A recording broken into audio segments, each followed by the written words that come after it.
www.serambifm.com. Baik saudara, lalu dimanapun Anda berada, terima kasih hingga saat ini Anda masih bersama kami di 90,2 Serambi FM. Seperti yang telah kami janjikan tadi bahwa sekarang ini adalah kami akan menghadirkan kembali KBS Samara, Keluarga Bahagia Sakinah Mawaddah Warahmah, yang merupakan program kerjasama Radio Serambi FM dengan Sahabat Wanita dan Anak atau SUA. Hari ini kita berbicara tentang keluarga tangguh anti narkoba dalam rangka juga Hari Narkoba Internasional ya Tuhan, di 26 Juni yang jatuh kemarin. Di studio kami saat ini sudah hadir narasumber kita, yaitu Bapak Syahrul Maulidi SEMSI. Beliau adalah Ketua Umum DPP IKAN atau Inspirasi Keluarga Anti Narkoba. Saya sapa terus. Assalamualaikum Pak Syahrul. Waalaikumsalam warahmatullahi wabarakatuh. Alhamdulillah sehat ya Pak ya. Ya Bapak, kita tahu bahwa kemarin kan pas peringatan Hari Narkoba Internasional itu kan diperingati setiap tanggal 26 Juni ya. Dan hari ini kita berbicara tentang keluarga kita, yaitu keluarga tangguh anti narkoba. Nah, sebelum kita bicara lebih lanjut, sebenarnya yang dikatakan keluarga tangguh anti narkoba itu yang bagaimana Ustadz? Ya silakan. Baik, terima kasih. Pertama saya mengucapkan terima kasih kepada Lembaga SUA dan Serambi FM yang telah memfasilitasi kegiatan hari ini, yang merupakan bagian dari rangkaian kegiatan Hari Anti Narkotika Internasional yang setiap tahunnya diperingati pada tanggal 26 Juni, yaitu tepatnya kemarin. Kemudian menyikapi tentang bagaimana keluarga yang tangguh itu. Sama-sama kita ketahui bahwa keluarga itu merupakan unit terkecil di dalam kehidupan masyarakat, di mana di dalam sebuah keluarga itu terdiri dari ayah, bapak, anak gitu kan, dan anggota keluarga yang lainnya. Kemudian bagaimana keluarga ini harus menjadi keluarga yang tangguh? Artinya ada suatu komunikasi yang baik di antara internal keluarga ini. Artinya si ayah tidak hanya memberikan anaknya makan kemudian sekolah, tapi harus ada membangun suatu komunikasi. Nah, sekarang yang paling sering terjadi permasalahan ketika terjadi sesuatu di dalam rumah karena minimnya komunikasi antara keluarga, terutama orang tua. Orang tua sibuk dengan kegiatan mencari nafkah misalnya, apalagi di zaman sekarang emang tuntutan orang dalam kegiatan sehari-hari itu sangat tinggi ya kan, sangat mobile, bahkan sebagian anak dititipkan di tempat PAUD misalnya, kemudian beberapa tempat penitipan anak dari pagi sampai sore, ya kan, sehingga komunikasi di dalam rumah itu sangat sedikit waktunya gitu. Ketika pulang orang tua sudah capek, apalagi orang tuanya yang hobi lagi dengan kegiatan-kegiatan di luar kantor, pulang sebentar dia jemput anak, saya pernah melihat juga kan, kemudian dia pulang anak, kemudian dia pergi lagi bertemu dengan orang, sehingga minim sekali komunikasi, sehingga orang tua tidak mengetahui persis apa yang terjadi di dalam keluarga. Berarti faktor utama adalah minimnya komunikasi antara orang tua dengan katakanlah anak atau anggota keluarga lainnya gitu ya. Yang berikutnya Ustadz, kita tahu juga bahwa kan kalau kita lihat narkoba sekarang ini suka nggak suka kita lihat ya hasil-hasil yang apakah temuan kepolisian, kemudian dari BNN sendiri dan sebagainya, kita tahu bahwa banyak sekali keluarga ini terpengaruh oleh narkoba ya, katakanlah dikatakan korban ya.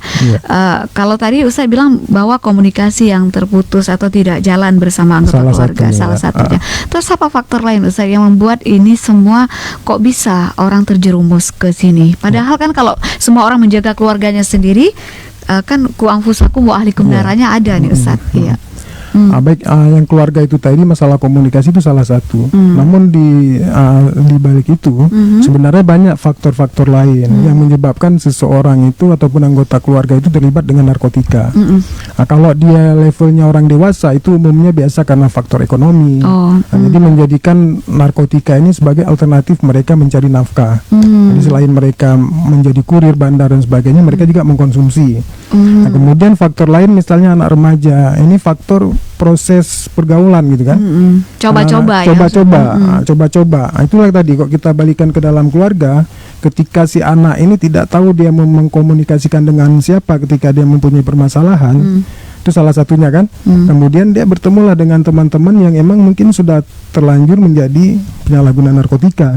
Nah, ketika dia mengungkapkan, dia curhat, bertemu dengan teman yang seperti itu, mereka dengan gampangnya berusaha untuk membujuk dan memberikan solusi menurut mereka gitu. Salah satu solusinya, udah kamu ikut aja dengan kami, ya, kemudian dibujuk supaya memakai narkotika, terutama jenis sabu misalnya gitu kan. Iya. Terus kalau kita lihat ya Ustadz ya, bahwa selama ini ya, kalau memang komunikasi keluarga ini terputus gitu ya, ada juga yang kita lihat bukan hanya keluarga yang katakanlah dari kalangan ekonomi lemah, kalangan ekonomi atas pun, atau orang-orang terkenal pun dalam tanda kutip, atau orang-orang yang punya uang, ya mereka juga banyak sekali mengkonsumsi ini. Nah, apa yang terjadi sebenarnya kalau kita lihat dari sisi ini? Ya, itu disebabkan oleh faktor pergaulan.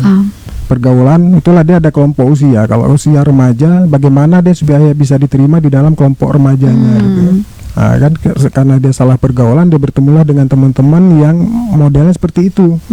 Nah, kemudian biar dia bisa diterima, dia ikut gitu kan. Nah, kemudian kalau di level orang dewasa itu banyak faktor. Faktornya stres dalam bekerja. Kenapa larinya ke situ? Karena sabu itu kan dia ketika kita baru pertama sekali memakai narkotika sabu, itu dia ada dopamin di dalam otak kita itu disentuh itu sel bahagia kita gitu. Jadi fly gitu ya. Jadi kita senang, dia nggak fly, tapi kita senang, kita happy. Karena sifatnya sabu itu kan stimulan dia. Dia merangsang kita, dia membuat kita lebih bahagia, lebih senang, seakan-akan kita itu tidak punya permasalahan. Nah, itu ketika kita mencoba pemakai awal gitu. Saya pernah coba tanya ke 10 pemakai yang pernah saya kenal. Dari 10 ini merasa 8 orang yang merasa ini cocok dengan sabu ketika dia pakai pertama.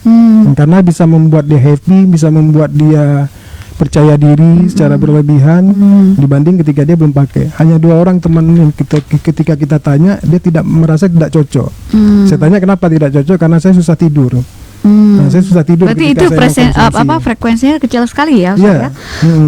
Berarti yang banyak itu adalah mereka bahagia menyentuh itu. Tapi tanpa mereka sadari, karena mereka tidak punya pengetahuan dampak yang akan terjadi setelah itu gitu.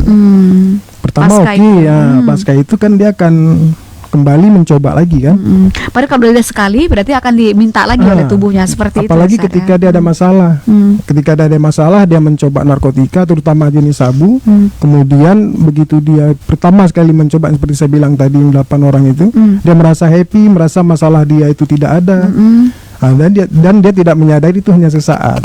Ketika nanti pengaruh narkobanya semakin menurun, semakin drop, itu kan dia akan kembali lagi ke persoalan yang dia sedang hadapi. Sehingga dia berpikir, saya pakai aja lagi. Bahwa ini akan keluar lagi, solusinya akan ada seperti gitu. itu. Kemudian terus akhirnya dia semakin meningkat dosisnya gitu kan. Kalau hari ini dia mungkin sekali sab, untuk kedepannya dia mungkin 2-3 kali akan meningkat terus dosisnya. Dan itulah awalnya orang itu akan mencari tahu melakukan segala upaya untuk mendapatkan barang itu. Seperti itu ya. Baik. Nah, saudara lo dimanapun Anda berada, bagaimana kita kekuatan keluarga? Yang hari ini kita bahas adalah bagaimana kekuatan tangguh keluarga kita anti narkoba. Jangan kita hanya ngomong di mulut saja atau iklan-iklan yang mengatakan bahwa semua kita anti narkoba. Katakan tidak untuk narkoba. Semuanya melakukan, tapi yang katakan tidak, yang ngomong besar-besar itu ternyata akhirnya dia juga yang memakai. Nah, ini banyak fakta loh, Ustadz, bahwa yang diomongin tidak sesuai dengan yang dilaksanakan, dan itu banyak sekali terjadi. Nah, apakah ada sifat orang yang memakai itu Ustadz, kalau kita lihat dari ketangguhan keluarga, dia tidak bisa menceritakan itu kepada keluarga. Apakah itu aib? Misalnya nih, seseorang yang sudah kena gitu, atau ada dia mencoba-coba, dia akan bicara dengan keluarganya. Ada nggak orang-orang yang seperti ini? Dia kembali ke keluarganya dengan bicara atau langsung dibunuh dalam tanda kutip. Ini gimana, Ustaz? Kalau yang kasus seperti itu ada, tapi itu sangat sedikit sekali. Oh, sangat sedikit. Sangat sedikit sekali. Nggak akan kembali ke keluarga gitu. Dia akan menceritakan itu gitu. Oh iya. Cuma yang perlu kita ketahui bahwa sehebat-hebatnya pemakai narkotika itu pasti ada batas maksimal kemampuan dia untuk memakai itu. Apakah 2 tahun, 3 tahun, tapi akhir-akhirnya nanti keluarga dengan sendirinya akan melihat perubahan perilaku yang terjadi pada anak. Nah, itu kapan keluarga ketahui? Ketika anaknya ini sudah semakin parah, sudah semakin tingkat kecanduan itu semakin tinggi. Tapi kalau awal-awal, apakah keluarga, sebagai keluarga ayah, ibu atau anggota keluarga tidak bisa mendeteksi ini? Sebenarnya bisa. Caranya Kalau orang tua, pertama dia punya wawasan tentang bahaya narkotika. Nah, ini orang tua, keluarga semua harus punya wawasan tentang bahaya narkotika. Kemudian di dalam pengetahuan tentang bahaya narkotika itu kan ada materi-materi tentang bagaimana perubahan perilaku yang terjadi pada orang yang memakai narkotika, perubahan awal yang terjadi. Nah, itu tadi kalau orang tua waktunya sedikit sekali untuk membangun komunikasi dengan anggota keluarga, terutama dengan anak, dia nggak akan pernah tahu perubahan perilaku apa yang terjadi sama anaknya. Nah, tapi kalau orang tua yang punya kepedulian, dia akan melihat kenapa anak saya ini terjadi perubahan perilaku. Dicurigai pertama Dicurigai, walaupun perubahan perilaku yang terjadi bagi pemakai awal sabu itu lebih ke positif. Artinya tadinya seorang ini tidak percaya diri, sekarang dengan dia percaya diri. Dia itu awal, Ustaz, ya? Kan? Kalau orang tua punya pengetahuan, orang tua punya perhatian, dan dia membangun komunikasi yang bagus, dia akan melihat kenapa anak saya berubah. Nah, kalau sisi duluan terdeteksi, ibarat penyakit ya Ustaz ya, duluan terdeteksi biasanya kan cepat kita tangani. Kalau cepat tertangani kan sembuhnya lebih kemungkinan lebih cepat gitu. Nah, kalau orang tua ini bisa mendeteksi bahwa anaknya sudah mulai berubah perilakunya. Katakanlah kok dia dari dulu nggak percaya diri, duduk di rumah doang, sekarang dia lebih percaya diri, lebih ini. Apakah itu kita mencurigai positif langkah orang tua, atau kita biarin aja dulu sampai menyelidiki? Orang tua harus menyelidiki, karena yang paling tahu bagaimana sifat sehari-hari dan perilaku anaknya itu sebenarnya orang tua. Dia harus makanya ayah ibu di sini ya Ustaz ya. Ada anggota keluarga lainnya mungkin yang lebih dewasa misalnya kan. Karena makanya perlu keluarga punya wawasan tentang bahaya narkoba. Artinya keluarga ini walaupun sekarang belum ada anggota keluarga yang terlibat, dia harus mencari tahu gitu. Sekarang narkoba itu apa? Indonesia darurat narkoba, Aceh darurat narkoba. Saya harus baca nih sebagai orang tua apa yang menjadi masalah dengan narkoba. Berarti perhatian orang tua itu mesti tahu informasi pertama ya. Itu yang pertama. Kalau nggak dia tidak tahu perubahan perilaku yang terjadi sama anak ataupun anggota keluarga yang lain gitu. Iya, baik. Ya, saudara lu dimanapun Anda berada, jika Anda ingin bertanya sesuatu tentang bagaimana keluarga tangguh anti narkoba ini bersama narasumber kita, yaitu Bapak Syahrul Maulidi SEMSI. Beliau adalah Ketua Umum DPP IKAN atau Inspirasi Keluarga Anti Narkoba. Nah, bergabunglah bersama kita di sini di 0651 637172, atau Anda bisa SMS atau WA aja ke 0811 68 90 20. Nah, Saudara Lun, kami tunggu Anda ya di dialan telepon dan juga WA nomor 0811 68 90 20. Nah, saya menarik tadi ada dua yang Ustaz sampaikan, bahwa orang tua atau keluarga itu harus punya yang pertama wawasan tentang narkoba ini. Kita kan sering baca ini ya, setiap hari di koran, di media sosial, bahwa Aceh darurat narkoba, ditangkap di sini, ditangkap di situ. Kemudian berarti segitu banyaknya di Aceh ini sudah sangat memprihatinkan keluarga-keluarga yang anaknya pemakai. Nah, sebagian orang kan cuek aja karena apa? Tadi Ustaz bilang bahwa ekonomi, mendulang ekonomi, apalagi bagi orang yang bisa menjual dari satu tempat ke tempat lain, ekonominya, keluarganya bahagia dikasih sama dia. Ini bagaimana sebenarnya, Ustaz? Itulah soal sekarang ada indikasi bahwa sindikat narkotika itu juga sudah menyentuh, melibatkan anak-anak, remaja, kemudian juga orang dewasa untuk menjadi bagian dari organisasi mereka gitu, ya kan, bagian dari sindikat mereka. Dan rata-rata yang dewasa ini, terutama ibu-ibu rumah tangga, kita juga pernah coba menelusuri termasuk di LP perempuan, bahwa mereka dilatar belakangi karena ingin mencari rezeki tambahan gitu, misalnya rezeki yang lebih, tapi tidak dengan jalan yang salah. Saya ada pernah saya diskusi dengan salah satu penghuni LP perempuan. Ketika dia kasus narkotika, hukumannya 4 tahun. Saya tanya sama dia, waktu itu sedang memasak di salah satu dapur di lembaga tersebut, dan masakannya enak. Kemudian saya tanya sama ibu kakak itu, Kak, masakannya enak, kayaknya setelah kakak selesai di sini, buka aja. Enggak enak bang katanya, lebih gitu. Enak jadi itu. Dia mau kembali lagi untuk menjadi kurir itu. Di sana kerja nggak capek, saya cuma antar-antar. Dia bilang kan, penghasilannya tinggi, dapat uang banyak. Ini capek bang masak-masak gini, katanya uang nggak seberapa. Itu dia sedang menjalani masa tahanan. ya kan? Tapi dia tidak menyadari, dia tetap ingin keluar, nanti dia akan kembali lagi. Dia Luar pengakuannya biasa seperti pengaku. itu. Berarti Itu perempuan. berarti luar biasa ikatan narkoba itu Iya. merajah semua orang ya. Nah, itu Sampai dia ingin kembali lagi kan, luar Iya. biasa itu Ustadz ya. Baik. Nah, saudara lu dimanapun Anda berada, jika Anda ingin bergabung, kami kembali dengan kami kasih kesempatan ya untuk Anda bergabung bersama kami di 0651637172 atau 0811689020. Nah, Ustadz, nanti kita akan berbicara kembali kalau ada kasus-kasus seperti itu, ada orang yang luar biasa memang ingin kembali lagi setelah masa tahanan berakhir. Iya. Dan ini berarti ikatannya kuat sekali. Tapi ada juga kasus-kasus kita lihat banyak juga orang-orang yang menganggap ya udahlah, kalau rezeki kita nggak akan kemana, kalau nggak rezeki paling dihukum beberapa tahun, nanti kita keluar bisa sogok, bisa ini, bisa itu. Kan itu Iya. pemikirannya. Nanti akan lihat lagi bagaimana kita membangun benteng keluarga kita yang tangguh. Nanti kita Iya. bicara agak lebih spesifik, Ustadz. Iya. Sebenarnya langkah-langkah apa yang harus kita lakukan supaya keluarga kita terhindar dari hal ini ya. Nanti kita akan berbicara setelah pesan-pesan berikut ini. Baik, saudara lo dimanapun Anda berada, terima kasih hingga saat ini Anda masih bersama kami di 90,2 Serambi FM. Masih bersama saya Indah dan juga narasumber kita yaitu Bapak Syahrul Maulidi SMSI, Ketua Umum DPP IKAN Inspirasi Keluarga Anti Narkoba. Dan seperti biasa di Ustadz, kita kalau setiap hari Ahad kita akan mengumumkan pemenang Serambi Mihrad yang sudah kuisnya hari Jumat. Sudah ada pemenangnya yang sudah diseleksi dan ini Ustadz tinggal mengambil dua. Siapa yang akan menjadi yang terbaik untuk bisa mendapatkan bingkisan dari Amelia Production adalah Kreativitas Tanpa Batasnya. Silakan Ustadz memilih dulu. Oke, dua ya. Dua ya, silakan. Bismillahirrahmanirrahim. Iya, dikocok aja dulu sedikit Ustadz. Oh, iya. Biar Oke. siapa yang beruntung gitu.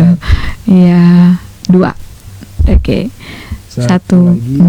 Oke. Ya, baik, kita akan lihat siapakah yang beruntung hari ini untuk Serambi Mihrab kita yang kuisnya sudah dilakukan di hari Jumat. Ya, silakan Ustaz dibaca.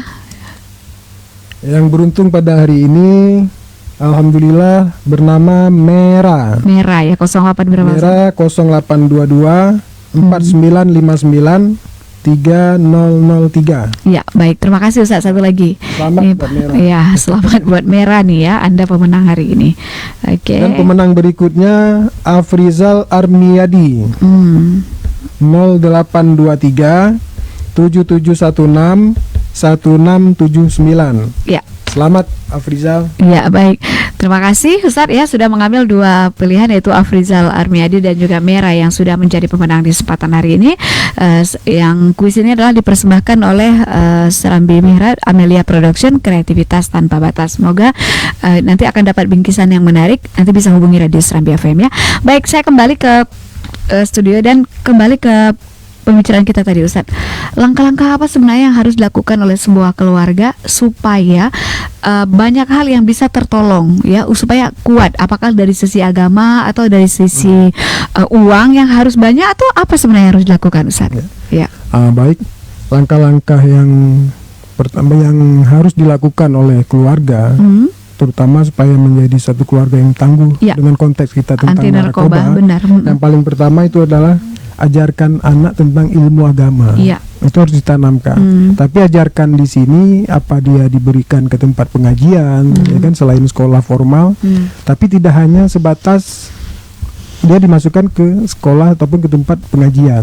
Tapi orang tua juga harus mengecek, harus melihat benar nggak dia pergi ke dayah, benar nggak dia pergi mengaji. Kami kan juga punya dayah. Nah, itu pernah ada satu kasus sampai 1 tahun santri itu tidak pernah pergi ngaji lagi. Tapi Alasannya? dari rumah dia Dia setiap ngaji. habis maghrib dia ngaji. Oh. Nah, jadi bertemulah kita sama orang tuanya, kita tanya kenapa anak udah pindah, kenapa dia tidak pernah hadir lagi. Maksudnya kalau dia pindah, dia lapor.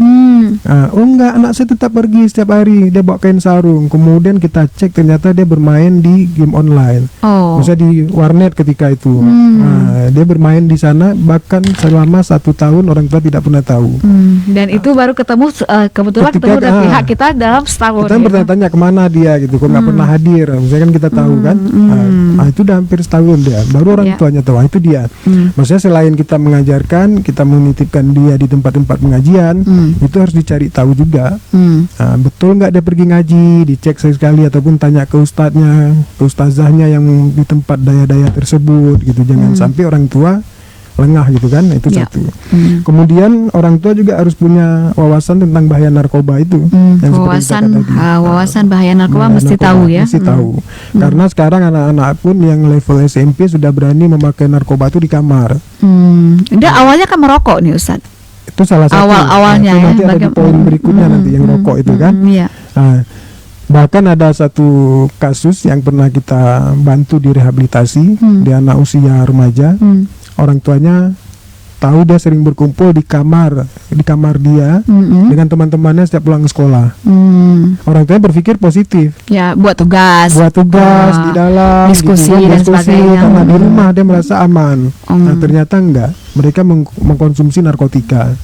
Dan ini sangat luar biasa beraninya ya. Ya. Kalau kita pikir kan kalau di kamar mereka lebih aman, Ya. berarti orang tua tidak memantau di kamar Tidak sehingga memantau. itu menjadi kebebasan yang luar biasa. Itu ketika ditanya sama orang tua, bahkan orang tua pernah melihat ada sesuatu yang mereka konsumsi. Ketika ditanya ini apa gitu, ini vitamin mak supaya kami enak main futsal gitu. Oh, jadi Itu orang tuanya itu langsung. karena orang tua tidak punya wawasan Tidak tentang punya itu, wawasan. akhirnya membenarkan bahwa mereka mengkonsumsi vitamin. Iya, betul. Tapi yang aneh kan seharusnya kan ada di situ, kok vitamin kok mesti rame-rame, kok mesti kumpul. Iya. Ada apa dengan vitaminnya? Seharusnya begitu mereka ya. yang pakai narkoba kan pinter. Pinter dia ngeles, pinter dia ini meyakinkan gitu kan. sama Ya, orang banyak tua. cara menuju narkoba ya. Oh ya udahlah gitu kan. Gitu. Nah itu kemudian perhatikan perubahan perilaku sama anak. Orang tua yang paling tahu sebenarnya. Merubah perilaku seseorang itu kan sulit, tidak mudah. Misalnya anak ini udah bertahun-tahun dia seperti itu perilakunya, tiba-tiba Kondisinya kok dia bisa pendiam berubah gitu. misalnya. Nah, misalnya pendiam, ya kan? Karena anak-anak yang pendiam ini rentan dia terpengaruh dengan narkotika. Kalau anak-anak ini terutama sabu ya. Nah, ketika dia pakai dia merasa happy, dia merasa percaya diri. Yang tadinya dia normalnya dia pendiam, dia malu-malu. Nah, itu rentan anak-anak yang model seperti itu. Nah, inilah orang tua harus tahu gitu. Ada apa dengan anaknya ya? Kok anak saya berubah? Nah, tapi tidak boleh juga dia langsung ngejas gitu bahwa kamu narkoba ya gitu. Jadi Dia perlu harus waktu mencari tahu, mencari tahu, ya kan? pergaulannya siapa, siapa, kemana dia pergi gitu ya Nah, Ustaz ini ya. orang tua ya harus seperti itu. Kalau dia punya kakak minta tolong kakaknya, anggota keluarga harus tahu. Nah, Ya, seperti itu. tapi kalau anak-anak yang tidak berada di pengasuhan orang tua nih Ustaz ya, misalnya dia di pengasuhan orang lain karena memang kesibukannya luar biasa yang harus dilakukan oleh orang tuanya. Katakanlah kita nggak berbicara dengan orang tua yang kaya, orang-orang tua yang harus mencari banting tulang sehingga anaknya memang tidak terperhatikan sama sekali karena memang kondisi ekonomi yang sangat menjepit. Nah, kalau ini yang terjadi apa yang harus Ini dilakukan? memang kondisi yang sangat rentan ya. Dan real ya itu. Dan real memang itu terjadi. Saya pernah menangani kasus orang tuanya memang sama sekali tidak tahu. Orang tuanya kerjanya membantu rumah-rumah orang lain, membersihkan rumah, pagi pergi ya kan. Ini ada di sekitar kita itu. Iya, dan itu selalu kan. Nah, kemudian satu saat dia ikut sosialisasi. Kami lakukan di salah satu desa. Setelah sosialisasi dia tahu. Ya, dia telepon saya. Dia tanya, "Pak, saya tadi mau bertanya di ruangan malu." Oke, tanya apa? Anak saya rupanya kan dia setelah sosialisasi itu nggak lama dia perhatikan bahwa tanda-tanda itu ada. Dia perhatikan. Saya udah lupa tuh kegiatan di mana ya Bu, saya tanya itu waktu di desa-desa ini Pak.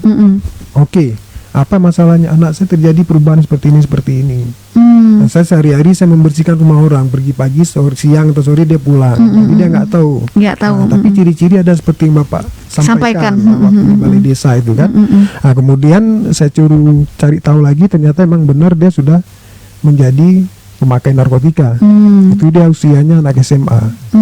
Nah, cuma waktu itu kita mau menolong dia itu sampai 3 bulan orang dia konsultasi sama saya. Kita mau bantu dia direhabilitasi. Bahkan kita bisa bantu dia direhabilitasi secara gratis. Karena emang dia mengaku dia sulit. Tapi orang tuanya karena kesibukan cari nafkah tadi itu tidak terpantau. Nggak sempat dia bawa akhirnya tertangkap anaknya. Aduh, dan itu kan sangat menyesal ya. Nah, saya bilang sama itulah Ibu, padahal saya udah berapa kali saya tunggu di tempat rehab, sudah kita daftarkan supaya segera dibawa.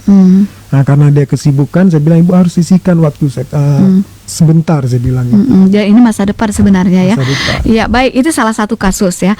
Perubahan perilaku, kemudian wawasan orang tua. Nah, kalau ini kalau kita pikir orang-orang tua yang katakanlah ekonomi dengan alasan ekonomi. Tapi ada juga yang semuanya lengkap. Dia bisa seenaknya, gampang sama orang tuanya. Juga anak-anak yang banyak melakukan itu. Sebenarnya kalau kita lihat dari sisi keluarga, apa yang salah di sini, Ustaz? Dari sisi keluarga mungkin kita tidak menyalahkan orang tua sudah memprotek dia sedemikian rupa, tapi kan seperti yang saya sampaikan tadi bahwa si anak ini kan punya kehidupan, punya pergaulan sendiri di luar. Ini yang sulit kita pantau gitu kan.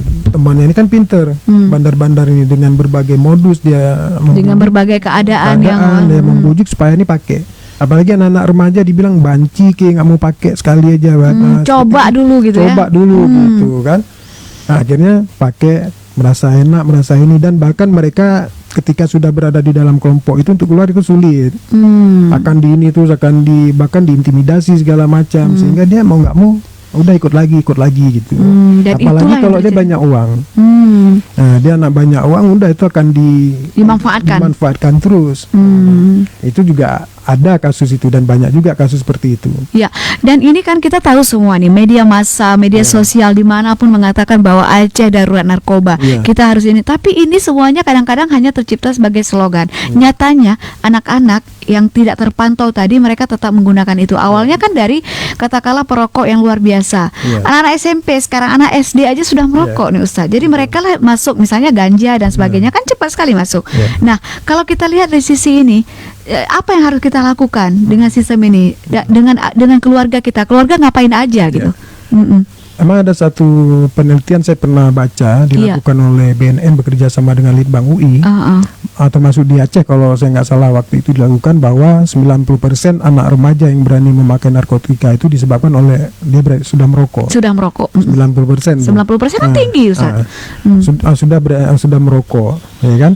Nah, kemudian ini menjadi bahan buat orang tua juga, terutama bagi orang tua yang perokok. Jangan pernah ajar merokok di depan anak misalnya, supaya rokok ini menjadi sesuatu yang asing bagi dia, sehingga dia tidak berani untuk mencoba merokok gitu kan. Kemudian orang tua juga jangan menyuruh anak untuk beli rokok. Nah, ini kan perilaku orang tua yang perokok terutama, tolong beli rokok bapak, sehingga dia setiap pergi dia cium, dia ini, sehingga dia tidak mencoba gitu ya.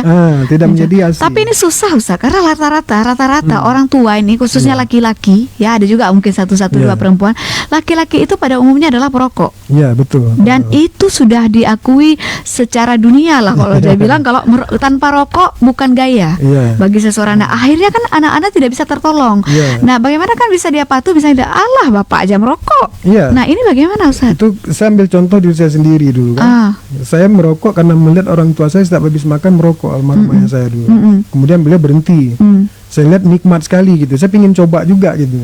Saya ambil rokok dia sebatang. Habis makan saya coba merokok di kamar mandi di mana gitu kan. Akhirnya merokok. Gitu.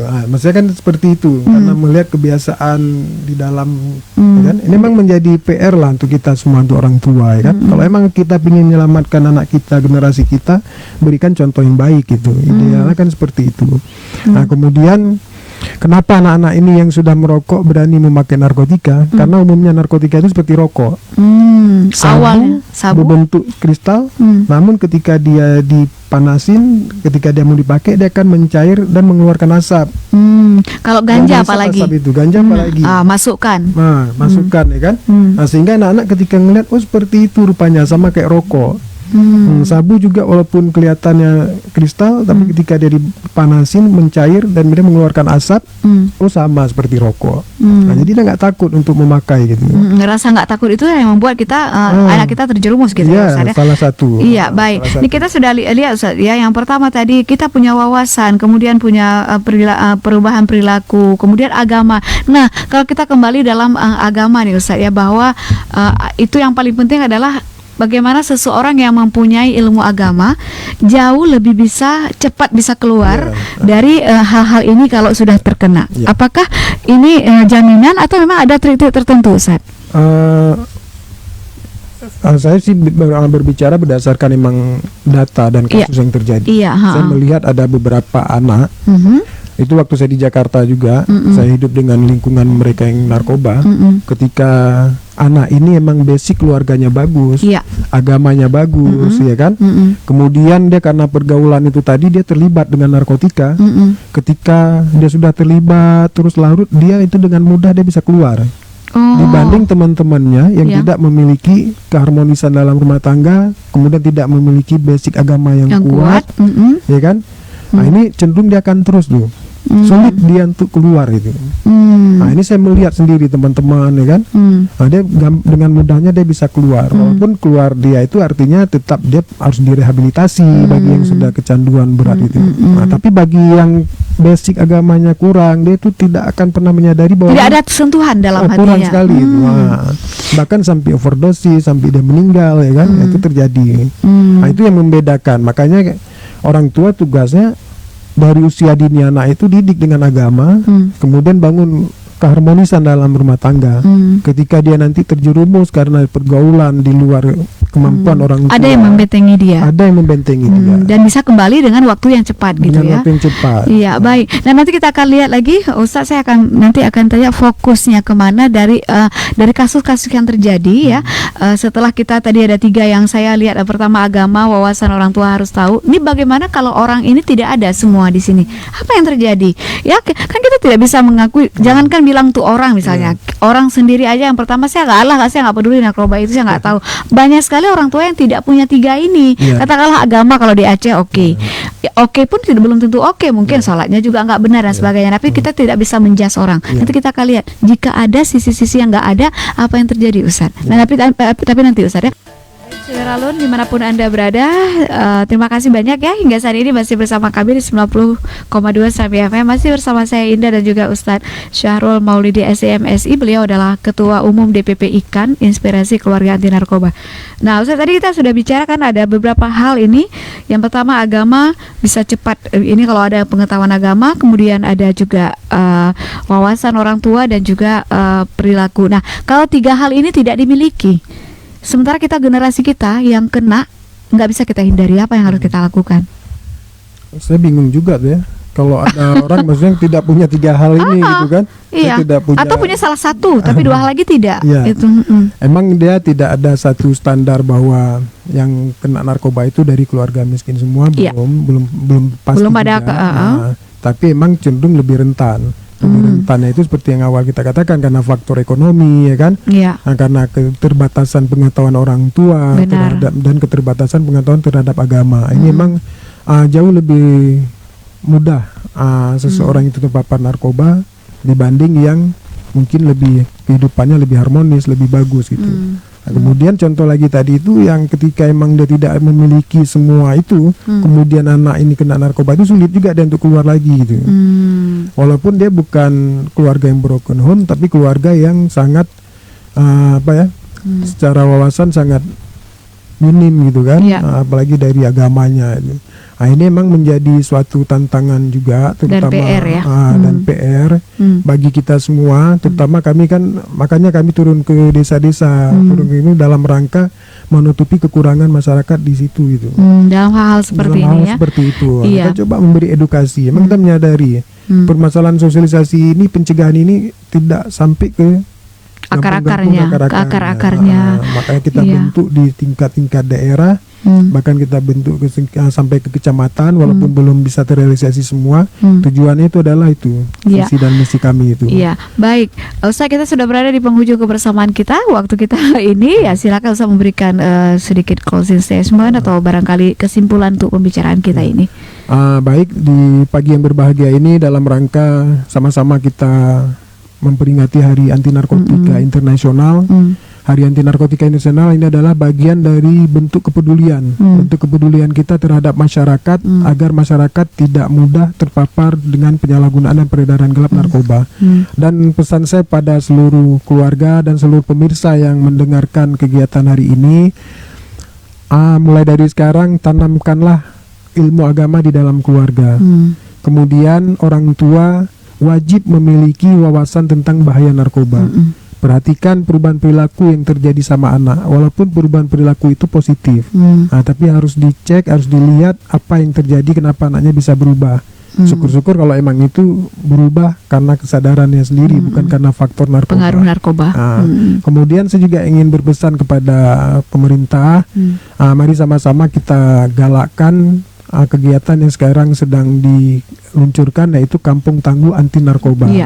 Nah, ini sudah kita launching bekerja sama dengan stakeholder di kabupaten kota, di Aceh Jaya, Aceh Besar, insya Allah Selasa besok di PD Jaya. Nah, ini rangkaian kegiatan kerjasama dengan Polres tempat dan stakeholder di kabupaten kota. Ya, tujuan kita semuanya adalah bagaimana masyarakat kita supaya lepas ada kesadaran, ada kesadaran dan ada kepedulian. Ya, tentang narkoba ini. Tentang narkoba itu. Ya, baik, terima kasih.